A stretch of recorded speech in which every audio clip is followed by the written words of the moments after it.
Hello, everyone. Welcome back to this episode of Just Another Year Chicago. My name is Nick Rohde. I am solo today on a beautiful day in Chicagoland, and always a beautiful day when you're a Chicago Bears fan. By the way, I am wearing a neutral shirt because last time a lot of people did not like the Cubs shirt. So just putting that out there. I am a Cubs fan, though. But we are an optimistic Chicago sports fan podcast, and we also enjoy covering the White Sox. That is Tony, and I like the White Sox as well. More of a Chicago Cubs guy, though. So thanks for checking in and choosing us for your Chicago sports news. Today, a new week for OTAs for the Chicago Bears. After a great first week from an offensive standpoint, especially new players showing out, rookies impressing, and Justin Fields really starting to get to that next level with Luke Getsy. We covered that in our episode that I did this past Friday. Make sure that you go and check that out. But we're here today to go down the route of what we should expect this week from the second week of OTAs before training camp begins.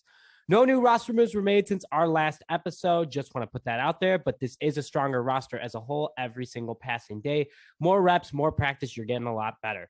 We're very excited to share with you, but before we begin, we'd like to thank our sponsor, Stupid Car Tray. Tired of your pizza topping sliding, office coffee distracting you while driving, grease and other stains getting on your seat, or you're just enjoying a game on the couch and don't want to lean over? Look no further than the Stupid Car Tray. Visit www.stupidcartray.com and use discount code J16 to get 16% off your entire order. Link in the description. And now, Stupid Car Tray has cup and mug holders. You can never have too many cup holders in your car. A Stupid Car Tray allows you to be able to place your Slurpees, Hydro Flask, Yetis, and more in safe and secure during your ride. Use code JAY16 at checkout to get 16% off your entire order. Let's get into it and what we should expect this week from the second week of OTAs.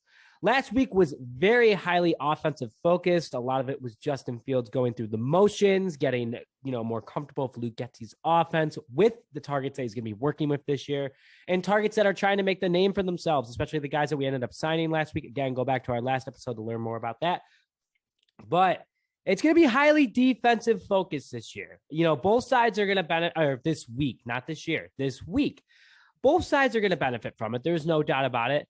But let's start with the defense and what they're going to do this week. Since last week was highly offensive focus, this week is likely going to shift the focus to defense to get everyone clicking early. So start off without defensive lineman Keem Hicks, who is still a free agent, by the way. The Bears can still sign him, putting that out there. Very unlikely, though. He did tease everybody with posting on his Instagram about about him sacking Aaron Rodgers this past year. It was a good feeling, having Keem back would obviously be awesome, but likely not going to happen. So the Bears need to look for their new leader up the middle, and there's no one at the moment. But this could change very quickly, especially with some of the signings we've had this offseason. So let's quickly go through the current defensive lineman room. Ozoya Olafuha is 6'4", 320, 25 years old. He's new. He came from the AFC. Angelo Blackson, who is returning, is 6'4", 315, 29 years old. Micah Du Treadway, an undrafted free agent rookie. He is 6'4", 308. They don't have his age listed, though, on the website, which I thought was kind of strange. I'm sure there's another source that does confirm his age. But he is an undrafted free rookie, new member of the team. Welcome to the team for now. Mario Edwards Jr., 6'3", 227, 28 years old. I didn't realize Mario Edwards Jr. was that light, by the way. So that guy is just a beast. I mean, to play defensive lineman and be under 300 pounds in the NFL, pretty darn impressive, if you ask me. Justin Jones, who we interviewed, you can go check out that episode as well. 6'3", 309, 25 years old, new from the Los Angeles Chargers. Oh, almost said San Diego. I promise you, I'm not going to say it. I corrected myself. LaCane London, who was on the team last year, 6'5", 316, 24 years old. And Cyrus Tonga, 6'4", 338, 25 years old, returning player. I got to say this. Alan Williams, new defensive coordinator for the Chicago Bears, is going to challenge Tonga to be a leader on the defensive line, not just because of his size. He's by far the biggest defensive lineman out of all of them from a weight perspective, but look at how he's built. He's built just like Hicks, a little bit shorter, but he's built like an absolute brick wall. He was a great rookie. He was a leader in college, went to BYU, so he's smart. He's got that leadership skills, and I think that Alan Williams is definitely going to challenge him this week and moving forward for the rest of the offseason training before the season begins. So he's considered a veteran on this defensive line because he was on it last year. But also he got a lot of good learning from Keem Hicks last year, worked very closely with him. So that obviously helps the Chicago Bears having someone that's established, a young potential leader for the future. That's always a good thing to have. And I really like that Alan Williams is likely going to challenge Tonga. Not saying that he's for sure going to just challenge him. He's going to challenge everybody. But I think he's going to give a little bit more on the gas pedal for Tonga, which I'm really excited about. So another thing that you're likely going to see, and I really want to see, is Matt Eberflus and Alan Williams being hard on Mario Edwards Jr. Here's why. A lot of penalties last year that hurt the Chicago Bears. I remember one specifically against the Green Bay Packers when they played the Packers at home. It was a close game, and Edwards just got a little upset about something, caused a 15-yard penalty, killed the entire momentum of getting back into the game. And it just kind of stuck with me. I don't have the exact moment of that game. I would have to go back and look at it and get back to you guys on that. But that was just one of the many. He did it against the Vikings. He did it against other big name opponents that could have helped the Bears have different momentum later in the season. And that's just something that you can't do anymore. So also his off-field issues that he's had in the past still linger to a degree. I mean, you kind of can't forget about that stuff. It really shouldn't be brushed under the rug. Even though he did serve his suspension, he did do what he had to do in order to get approved to play again in the NFL, which I respect, but I hope he learned his lesson. I think that's something that Eberflus, Poles even, I just want to put Poles in there, and Alan Williams should be looking out for and a little bit harder on him this offseason. And then finally, Roquan Smith has been spotted around Halas Hall during OTAs. Sometimes he hasn't been doing exactly hardcore training, but he is training with the guys. And that's awesome, especially because leaders usually don't come in after the second or third year, especially when they're the level of Roquan Smith, to OTAs, because why would you take the risk of injuring yourself? I like that he's coming, though, because he's getting to learn the guys, especially guys like Travis Gibson, who's taking over for Khalil Mack. Very, very excited about that. I feel that he is going to come out this week. He's going to show out this week, and whether that be all out or just be a leader on the field, talking to the guys, getting to know them, understanding his technique, jumping in every now and then to show, kind of what this defense is about. That Alan Williams went to Roquan Smith, first of all, and was like, hey, you're the guy, you're our leader. I want you to know my defense. I want this to be your defense. And also his contract talks with Roquan Smith are going to heat up very soon. He's entering the last year of his contract. Bears are going to want to keep him. He is arguably the best young linebacker in the NFL, one of the best linebackers in the NFL as a whole. So very excited about that. So expect a lot more intensity from the defense coming up. Let's go to the offense and mix in a little bit of defense of what the offense is going to do for the defense and what the defense is going to do for the offense. So the defense wasn't bad last year. I also want to put that out there, is that the defense wasn't bad, but they wasn't as expected, considering you guys had like Khalil Mack, Keem Hicks, Roquan Smith, Robert Quinn, and Eddie Jackson on the field, all very established players that can go off at any moment of the day and also cheat up a lot of salary for this team.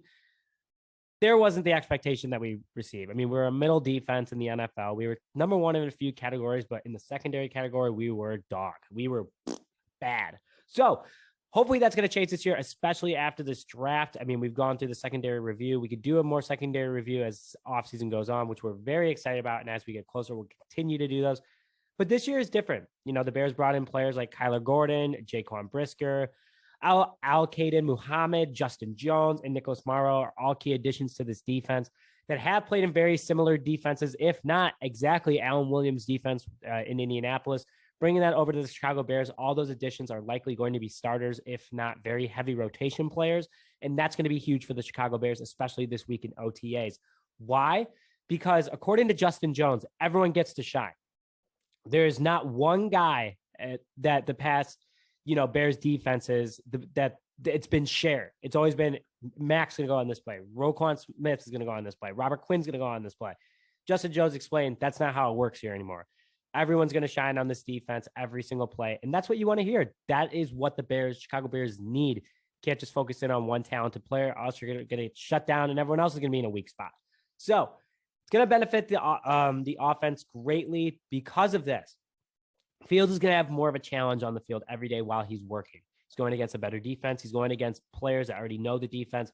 Overall, a better established defense moving forward. They're both new to each side of the ball, but that one has a lot more people that are more familiar than Luke Getsy's offense. So he's going to be playing more in-game situations because there is going to be more experience on that side of the ball, but also something that is entirely new to him. The offensive line is also going to have more of a challenge. They're going to be going against arguably a better defensive line, a more healthy, younger, faster defensive line than the Bears have had in the past, while still having guys who are familiar with this type of defense. So something to consider. And that's great for the offensive line because Super Bowls are usually won with offensive line within the top 10 or 5 offensive lines in the NFL. Bengals almost did it with a bottom tier offensive line, but that didn't work out very well in that favor, as you know, in the last Super Bowl against the LA Rams, who won it. But that also shows how good Joe Burrow is. Anyway, I really like that the offensive line is going to have more of a challenge. You have Cody Whitehair, who's truly the leader of this offensive line, and Lucas Patrick. So all good there. And now also with a stacked secondary, you're going to have your wide receivers going up against more of a challenge. You have new wide receivers that are going to be new to the system. They're going to be hungry and going out there. That's good for Justin Fields in the offense and Luke Getsy because it gives guys more of an edge to make this roster, also go out there and absolutely have fun and ball out. Defense also hasn't gone up against speedsters. You have Velus Jones Jr., who's arguably one of the best speedsters in the NFL and was the best separation wide receiver in college last year. Good for that. And also, two last comments I want to make. Expect the running backs to be busy at camp. This is a new type of running offense for them. They're not used to it. Justin Fields isn't used to it. Expect there to be some fun on the offensive side of the ball. There will be growing pains, though. There's no doubt about it. But these are good growing pains. Would rather have them now than at the beginning of the season. Bears, I have a lot of confidence in with this offense early so far. I hope you guys do too. And one last comment I do want to make is we're talking about Roquan Smith's contract, but we need to talk about David Montgomery's contract too. Last year of his contract, do the Bears want to re-sign him? Is he worth the money? Is, Khalil Herbert the guy that could fill in for him for cheap? I want to keep David Montgomery. I like Montgomery a lot. He's a top 10 running back, in my opinion, in the NFL. Ranked top 10 in a lot of categories and doesn't get the respect he deserves. So very exciting news coming up for the OTAs this week. We'll have an update later this week about how OTAs went. Wanted to give you guys a perspective of what you could be hearing from Twitter, from coaches, and the media this week. So thank you very much for joining this episode of Just Another Year Chicago. My name is Nick Brody, and we'll see you guys next time.